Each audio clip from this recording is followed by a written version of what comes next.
Governor Palin, nuclear Iran is one of our gravest threats. What would a McCain administration do to stop it? On the subject of nuclear Iran, Senator Biden and I are most likely in agreement. They cannot be allowed to acquire nuclear weapons, period. We will fight for it. And there is only one man in this race who has really ever fought for you, and that's Senator John McCain. That was Julianne Moore playing Sarah Palin in the HBO movie Game Change. Maybe you've heard of it. As the potential vice president prepared for her big debate. Our next guest knows a thing or two about playing Palin in debate prep. Jennifer Granholm is the former governor of Michigan and current senior advisor to the group Correct the Record. She was also the stand-in for Sarah Palin during Joe Biden's prep for the 2008 vice presidential debate. Governor Granholm, good to see you. Thanks for joining us. Tell us how you ended up playing Sarah Palin in that debate prep. It's a great question. You know, I got a call saying, would I do it? And I think they probably picked me because I was, not a Washington insider as a governor. I was a governor. She was a governor. I would think I was the only governor who had small children at home or young children at home. And so there were a lot of similarities in terms of our personal circumstances. So they called and I accepted. And I heard you talking to James Carville earlier. And yeah, it requires a huge amount of prep. So, Governor, this is the reason we're talking to you about this. Of course, right now there's a lot of speculation about who is going to play Donald Trump in the debate prep with Hillary Clinton, who's going to play Hillary Clinton in the debate prep with Donald Trump. And these are both large challenges because both of those people are pretty famous. And at least in one case, they have a really outsized personality. Just how did you talk about the prep? What did you do to actually try to transform yourself into Sarah Palin? Yeah, you know, if you're going to play the person, you have to internalize them. You have to believe. You have to really become that character and believe in that character. Even though it's in Sarah Palin's case, obviously there was a lot of terrible stories leading up to that. I went in and I watched every single debate she had ever done. I watched all of her statements. I read everything about it that I possibly could. I knew what persona she brought to this match with John McCain so that I was able to, once I got there, to be able to try out some both lines of attack on Joe Biden as well as respond in the way I thought that Sarah Palin would respond.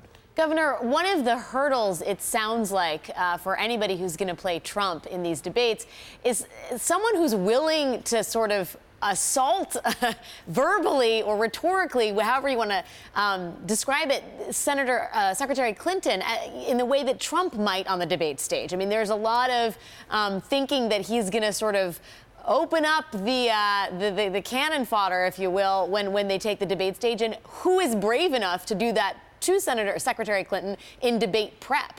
Talk to us about playing Palin and how how much of a concern that was for you.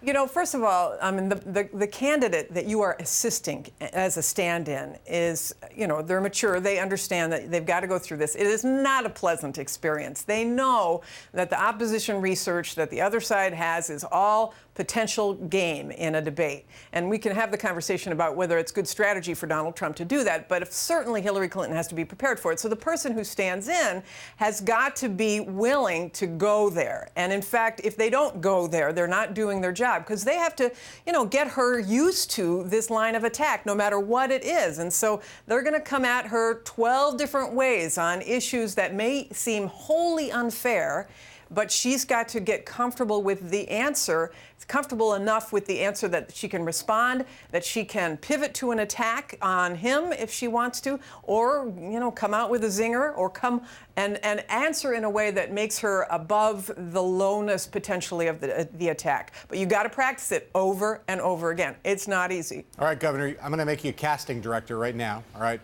who'd be a good Trump?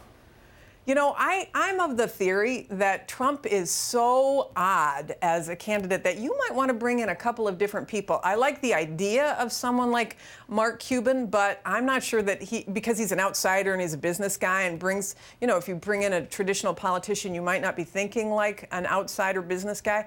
But you have to have somebody who's willing to put aside their life for a couple of weeks to be able to do that. I'm not sure that he could do that. So, I think that they have an array of people who could easily don the mantle, don the whatever of Donald Trump. But I only say that because, of course, I had glasses. I didn't wear a wig, but, you know, you have to embody the persona. But I kind of like the idea of putting a few people in there, assuming that they're trusted people, because you don't want them coming out of the prep blabbing away. What about Rendell? Come on, you know you like the idea of Rendell. Come on. I love Rendell. I love him. I love him. He just has to sign a non-disclosure agreement. That is one. I mean, can you just share with us? Was there one awkward moment you can share from debate prep when you did it?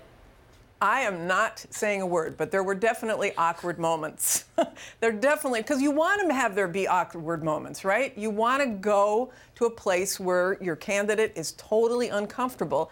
And in fact, you know, if you're doing this right, the people who are running the debate prep are feeding you lines as the stand-in that they know are going to come across to make the candidate very uncomfortable. But it's all for the greater good, because you want to inoculate them against what they know may be coming. And I would just say, just on this issue, I'm just not sure. If I were on the other side and looking at Donald Trump, you know, you have to be careful about how harsh you're going to come across, too. I mean, you know, ultimately, the goal coming out of these debates is to have people like you.